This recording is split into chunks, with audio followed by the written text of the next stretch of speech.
সংবাদ সবাইকে স্বাগত জানাচ্ছি। আমি ফিরোজ তোহা। শুরুতেই সংবাদ শিরোনাম জানিয়ে দেব এই মুহূর্তে হাতে পাওয়া সর্বশেষ গুরুত্বপূর্ণ আপডেট। বাংলা সংবাদ শুরুতেই থাকছে, সাইদীকে হাসপাতালে পরিকল্পিতভাবে হত্যা করেন শেখ হাসিনা। বাংলাদেশ জামায়াতে ইসলামী নোয়াখালী জেলা সেক্রেটারি মৌলানা বুরহানুদ্দিন বলেছেন, শেখ হাসিনা যখন বুঝতে পেরেছে আর বেশি দিন ক্ষমতা নেই, তখন মৌলানা দেলোয়ার হোসেন সাইদীকে সুস্থ অবস্থায় জেল থেকে হাসপাতালে এনে ইনজেকশন দিয়ে পরিকল্পিতভাবে হত্যা করেছে। এবারে জানাবো, স্থানীয় নয় সংসদ নির্বাচনের প্রস্তুতি গ্রহণ করছে সিইসি। প্রধান নির্বাচন কমিশনার এএমএম নাসিরউদ্দিন বলেছেন, বড় রাজনৈতিক দলগুলো প্রথম থেকেই দাবি করে আসছে জাতীয় সংসদ নির্বাচন। তারা স্থানীয় সরকার নির্বাচনের কথা বলেনি, তাই স্থানীয় সরকার নির্বাচন নয় বরং জাতীয় সংসদ নির্বাচনের প্রস্তুতি গ্রহণ করেছি। জানাবো, রিজার্ভ চুরির অর্থ ফেরাতে ফিলিপাইনের সহযোগিতা চাইলেন রাষ্ট্রপতি। বাংলাদেশ ব্যাংকে রিজার্ভ চুরির সম্পূর্ণ অর্থ দেশে ফিরিয়ে আনতে ফিলিপাইনের সহযোগিতা কামনা করেছেন রাষ্ট্রপতি মোহাম্মদ শাহাবুদ্দিন। এদিকে ৫৫ বছর বয়সে বাগদান সম্পন্ন করলেন সোহেল তাজ পাত্রীকে। সাবেক স্বরাষ্ট্র প্রতিমন্ত্রী সোহেল তাজ বাগদান সম্পন্নের খবর পাওয়া গেছে। রবিবার একটি ফিটনেস সেন্টারে ৫৫ বছর বয়সে আংটি বদল করেন তিনি। সম্প্রতি সামাজিক যোগাযোগ মাধ্যম ফেসবুকে শেয়ার করা একটি ভিডিও চিত্রে দেখা গেছে সোহেল তাজ হাঁটু গেড়ে কনের হাতে আংটি পরিয়ে দিচ্ছেন। এ সময় উপস্থিত সবাই উচ্ছ্বাস প্রকাশ করেন। এবারে থাকছে ৭১-এর মুক্তিযুদ্ধের সঙ্গে ২৪-এর তুলনা চলে না ভিপি নূর। ৭২-এর সংবিধান বাতিলের কোনো প্রয়োজন নেই বলে মনে করেন গণ অধিকার পরিষদের একাংশের সভাপতি ও ডাকসুর সাবেক ভিপি নুরুল হক নূর। তিনি বলেন, জাতি একবারই স্বাধীন হয়, ৭১-এর সঙ্গে ২৪-এর তুলনা চলে না। মঙ্গলবার ৩১শে ডিসেম্বর দুপুরে রাজধানীর পল্টন মোড় সংলগ্ন আলরাজি কমপ্লেক্সে গণ অধিকার পরিষদের দলীয় কার্যালয়ে এক জরুরি সংবাদ সম্মেলনে ভিপি নূর এসব কথা বলেন। তিনি বলেন, বিভিন্ন সময় সংবিধান ১৭ বার সংশোধন করা হয়েছে, এটা বাতিলের প্রয়োজন নেই, বরং সবার সঙ্গে আলোচনা করে সংশোধন করা যায়। এবং সর্বশেষ জানাবো আন্তর্জাতিক সংবাদ, ইউক্রেন যুদ্ধ আরও ১০ বছর চলবে। এক এক করে ৩ বছর পা দিতে যাচ্ছে ইউক্রেন যুদ্ধ। এর মধ্যে রণক্ষেত্রে বিশাল একটি অংশ হারিয়েছে কিয়েভ। লাগাতার যুদ্ধে ক্লান্ত পরিশ্রান্ত হয়ে পড়েছে জেলেনস্কি বাহিনী। যুদ্ধ দেশটির পূর্বাঞ্চলে এখনও রুশ সেনাদের অগ্রগতি ঠেকিয়ে রেখেছে ইউক্রেনের সেনারা। তবে কুরাখোভ শহরের কাছে রুশ অবস্থান দ্বারা আটকা পড়েছে অনেক সেনা। এতক্ষণ শিরোনাম শুনছিলেন, এবার বিস্তারিত। প্রিয় দর্শক, আপনি যদি এই চ্যানেলে নতুন হয়ে থাকেন, ভিডিওটি দেখতে দেখতে চ্যানেলটি সাবস্ক্রাইব করে আমাদের সঙ্গে থাকুন। আর এই ভিডিও সম্পর্কে আপনি আপনার মূল্যবান মতামতটি কমেন্ট বক্সে জানিয়ে দিন। আর হ্যাঁ প্রিয় দর্শক, জানিয়ে দিন ভিডিওটি কোথা থেকে দেখছেন। সাইদীকে হাসপাতালে পরিকল্পিতভাবে হত্যা করেন শেখ হাসিনা। বাংলাদেশ জামায়াতে ইসলামী নোয়াখালী জেলা সেক্রেটারি মৌলানা বুরহানুদ্দিন বলেছেন, শেখ হাসিনা যখন বুঝতে পেরেছে আর বেশি দিন ক্ষমতা নেই, তখন মৌলানা দেলোয়ার হোসেন সাইদীকে সুস্থ অবস্থায় জেল থেকে হাসপাতালে এনে ইনজেকশন দিয়ে পরিকল্পিতভাবে হত্যা করেছে। মঙ্গলবার নোয়াখালীর চাটখিল উপজেলায় পাঁচগাঁও ইউনিয়নের কাচারি বাজারে অনুষ্ঠিত কর্মী সম্মেলনে প্রধান অতিথির বক্তব্যে তিনি এসব কথা বলেন। মৌলানা বুরহানুদ্দিন বলেন, হাসিনা জামায়াতকে টার্গেট করেছিল, কারণ হাসিনা বুঝতে পেরেছিল যে জামায়াত এদেশে কাজ করলে হাসিনা দেশবিরোধী কাজ এদেশে টিকবে না। ভারত এবং শেখ হাসিনার পরিকল্পনায় জামায়াত নেতাদের হত্যা করা হয়েছে। তিনি আরও বলেন, বর্তমান সরকার ফ্যাসিস্টদের বিরুদ্ধে কিছু করতে গেলে কারো কারো মায়াকান্না হয়। এদেশকে নতুনভাবে তৈরি করতে পরীক্ষিত দেশপ্রেমিকদের ক্ষমতায় বসাতে হবে। পরীক্ষিত সেই দেশপ্রেমিক হচ্ছে বাংলাদেশ জামায়াত ইসলামী। স্থানীয় নয় সংসদ নির্বাচনের প্রস্তুতি গ্রহণ করছে সিইসি। প্রধান নির্বাচন কমিশনার এএমএম নাসিরউদ্দিন বলেছেন, বড় রাজনৈতিক দলগুলো প্রথম থেকেই দাবি করে আসছে জাতীয় সংসদ নির্বাচন। তারা স্থানীয় সরকার নির্বাচনের কথা বলেনি, তাই স্থানীয় সরকার নির্বাচন নয় বরং জাতীয় সংসদ নির্বাচনের প্রস্তুতি গ্রহণ করেছে।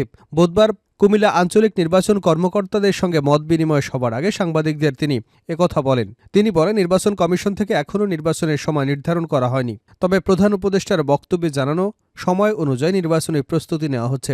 নির্বাচন কমিশন সংস্কার সহ বিভিন্ন সংস্কার কমিশনের রিপোর্ট হাতে পেলেই ধারণা করা যাবে নির্বাচন কবে হবে।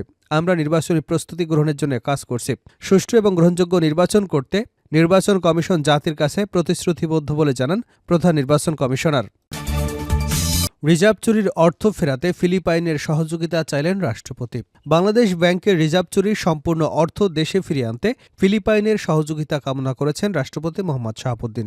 মঙ্গলবার বঙ্গভবনে বাংলাদেশে নবনিযুক্ত ফিলিপাইনের রাষ্ট্রদূত নিনা পাদিলা কেংলেট তার পরিচয়পত্র পেশকালে রাষ্ট্রপতি এই সহযোগিতা চান। পরে রাষ্ট্রপতির প্রেস সচিব মোহাম্মদ সারওয়ার আলম সাংবাদিকদের ব্রিফ করেন। রাষ্ট্রপ্রধান বলেন, 2016 সালে বাংলাদেশ ব্যাংকে চুরি হওয়া $81 মিলিয়ন মধ্যে $15 মিলিয়ন ইতিমধ্যেই উদ্ধার করা হয়েছে।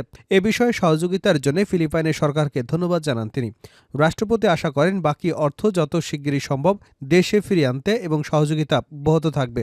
নতুন রাষ্ট্রদূতকে স্বাগত জানিয়ে রাষ্ট্রপতি বলেন, বাংলাদেশ সবসময় ফিলিপাইনের সাথে বন্ধুত্বপূর্ণ সম্পর্কে খুবই গুরুত্ব দেয়। বাংলাদেশ এবং ফিলিপাইনের দ্বিপাক্ষীয় সহযোগিতা জোরদার করতে যৌথভাবে কাজ করার কথা বলেন তিনি। বাংলাদেশ ও ফিলিপাইনের মধ্যে বাণিজ্য বিনিয়োগ বৃদ্ধির যথেষ্ট সম্ভাবনা রয়েছে উল্লেখ করে রাষ্ট্রপতি বাংলাদেশ থেকে তৈরি পোশাক, হিমায়িত খাদ্য, ঔষধ, মাঝারি আকৃতির সমুদ্রগামী জাহাজসহ বিভিন্ন আন্তর্জাতিক মানের পণ্য আমদানি করতে ফিলিপাইনের প্রতি আহ্বান জানান। মিয়ানমার থেকে জোরপূর্বক বাস্তুচ্যুত রোহিঙ্গাদের তাদের নিজ দেশে ফেরত পাঠাতে ফিলিপাইনের সহযোগিতা কামনা করেন রাষ্ট্রপতি। মোহাম্মদ শাহাবুদ্দিন বাংলাদেশকে আসিয়ানের সেক্টরাল ডায়ালগ পার্টনার নির্বাচিত করতে ফিলিপাইনের সমর্থন কামনা করেন। নতুন রাষ্ট্রদূতের দায়িত্ব পালনে রাষ্ট্রপতির সার্বিক সহযোগিতা কামনা করেন। তিনি আগামী দিনে দ্বিপাক্ষিক সম্পর্ক উন্নয়নের পাশাপাশি বাণিজ্য বিনিয়োগ বাড়াতেও কাজ করবেন। এর আগে বঙ্গভবনে পৌঁছলে প্রেসিডেন্ট গার্ড রেজিমেন্টের একটি চৌকস অশ্বারোহী দল রাষ্ট্রদূতকে আনুষ্ঠানিকভাবে গার্ড অব অনার প্রদান করেন। 55 বছর বয়সে বাগদান সম্পন্ন করলেন সোহেল তাজ পাত্রীকে। সাবেক স্বরাষ্ট্র প্রতিমন্ত্রী সোহেল তাজ বাগদান সম্পন্নের খবর পাওয়া গেছে। গত রবিবার একটি ফিটনেস সেন্টারে 55 বছর বয়সে আংটি বদল করেন তিনি। সম্প্রতি যোগাযোগ মাধ্যম ফেসবুকে শেয়ার করা একটি ভিডিও চিত্রে দেখা যায় সোহেল তাজ হাঁটু গেড়ে কনের হাতে আংটি পরিয়ে দিচ্ছেন। এ সময় উপস্থিত সবাই উচ্ছ্বাস প্রকাশ করেন। তারা হাততালি দিয়ে মুহূর্তটি উদযাপন করেন। সোহেল তাজ শহীদ তাজউদ্দিন আহমেদের ছেলে। কনে হলেন আয়রন গ্যালখ্যাত শিমু সোহেল তাজের ইনস্পায়ার ফিটনেস সেন্টারের ট্রেনার। বাংলাদেশের রাজনীতিতে সোহেল তাজ একজন উল্লেখযোগ্য ব্যক্তিত্ব। সাবেক স্বরাষ্ট্র প্রতিমন্ত্রী হিসেবে দায়িত্ব পালন করেছেন তিনি। পরবর্তীতে ফিটনেস নিয়ে সচেতনতা বাড়াতে সক্রিয় ভূমিকা রেখেছেন। শেষ করছে আন্তর্জাতিক সংবাদ দেব। ইউক্রেন যুদ্ধ আরও 10 বছর চলবে। এক এক করে 3 বছরে পা দিতে যাচ্ছে ইউক্রেন যুদ্ধ। এর মধ্যে রণক্ষেত্রে বিশাল একটি অংশ হারিয়েছে কিয়েভ। লাগাতার যুদ্ধে ক্লান্ত পরিশ্রান্ত হয়ে পড়েছে জেলেনস্কি বাহিনী। যদিও দেশটির পূর্বাঞ্চলে এখনও রুশ সেনাদের অগ্রগতি ঠেকিয়ে রাখে ইউক্রেনের সেনারা। তবে কুরাকোভ শহরের কাছে রুশ অবস্থান দ্বারা আটকা পড়েছে অনেক সেনা। অন্যদিকে আগামী মাসে মার্কিন প্রেসিডেন্ট হিসেবে যুদ্ধবিরোধী ট্রাম্পের ক্ষমতা গ্রহণে কিয়েভের সামরিক সক্ষমতাকে আরও সংকুচিত করবার আশঙ্কা করা হচ্ছে। এমন পরিস্থিতিতে প্রশ্ন উঠছে, আরও কি 1 বছর যুদ্ধ চালিয়ে যেতে পারবে ইউক্রেন? সম্প্রতি ইউক্রেন যুদ্ধের সর্বশেষ পরিস্থিতি নিয়ে একটি প্রতিবেদন প্রকাশ করেছে বার্তা সংস্থা বিবিসি। ওই প্রতিবেদনে ইউক্রেনের সামরিক বাহিনীতে কর্মরত বেশ কয়েকজন কমান্ডার এবং সৈনিকের বক্তব্য তুলে ধরা হয়। একই সঙ্গে যুদ্ধে স্বজন হারিয়েছেন, বাড়ি ছেড়েছেন অথবা বিভিন্নভাবে ক্ষতিগ্রস্ত হয়েছেন এমন ইউক্রেনীয় নাগরিকদের মন্তব্য তুলে ধরা হয় প্রতিবেদনে। রুশ সামরিক অভিযানের পর ইউক্রেনের সেনাবাহিনীতে যোগ দেওয়া 31 বছরের কমান্ডার সুরাত বিবিসি প্রতিবেদনকে জানান, যখন যুদ্ধ শুরু হয় তখন তিনি মনে করেছিলেন এটি 3 বছর চলতে পারে, কিন্তু এখন মনে হচ্ছে যুদ্ধ আগামী 10 বছর লড়তে হবে। যদিও ট্রাম্পের যুদ্ধ বন্ধের ইচ্ছাকে উড়িয়ে দিচ্ছেন না সুরাত, তবে একটি কার্যকর চুক্তিতে পৌঁছতে অনেক কাঠখড় পোহাতে হবে বলে মনে করেন এই সেনা সদস্য। সুরাত জানান তিনি খুবই বাস্তবিকভাবে চিন্তা করতে চান। এখানে ইউক্রেনের জন্য কোনো ন্যায় বিচার অপেক্ষা করছে না। তবে তিনি রাশিয়ার বিরুদ্ধে লড়াই করে যেতে চান বলেও জানিয়েছেন। আরেক সেনা সদস্য জানান, আলোচনার মাধ্যমে কেবল যুদ্ধ সাময়িকভাবে থামতে পারে, তবে আগামী 1-2 বছর পর তা আবার ইউক্রেনের ঘাড়ে ফিরে আসবে। ইউক্রেনের এক সেনা জানান, ইউক্রেনের বিহীন পৃথিবীতে বেঁচে থাকার পরিবর্তে তিনি জয়ের জন্য মৃত্যুকে বরণ করতেও রাজি আছেন। ইউক্রেনের 3য় বৃহত্তম শহর ডেনিপ্রোতে ক্রমাগত রুশ ক্ষেপণাস্ত্র আঘাত হেনে চলেছে। সেখানকার বাসিন্দারা জানান, ইউক্রেনের উচিত এখন যুদ্ধ থামিয়ে আলোচনায় আসা। এমনকি বিভিন্ন জরিপে নাগরিকরা যুদ্ধের পরিবর্তে আলোচনাকে প্রাধান্য দিচ্ছেন। বিশেষ করে নারীরা মনে করছেন এই যুদ্ধে সাময়িকভাবে কেউই বিজয়ী হবে না। ডেনিস নামের একজন নারী বলেন, ইউক্রেনে হতাহতের প্রকৃত সংখ্যা সরকারিভাবে স্বীকার করা সংখ্যার চেয়েও অনেক বেশি। তিনি মনে করেন যুদ্ধে 4 লাখেরও বেশি ইউক্রেনীয় নিহত এবং আহত হয়েছেন। তিনি বিশ্বাস করেন আরও বেশি মানুষের মৃত্যুর সমস্যার সমাধান করবে না। তিনি বলেন, আমরা যুদ্ধবিরতি চাই, আমরা আরও অনেক বছর ধরে যুদ্ধ চালাতে পারব না। বলা হচ্ছে উভয় পক্ষের আলোচনায় ইউক্রেনের নারীদের সবচেয়ে বেশি ত্যাগ স্বীকার করতে হবে। যারা যুদ্ধে তাদের বাবা মা, স্বামী, সন্তানদের হারিয়েছেন তারা মনে করছেন এমনকি শান্তির জন্য ইউক্রেনকে তার ভূমি রাশিয়ার কাছে ছেড়ে দিতে হতে পারে।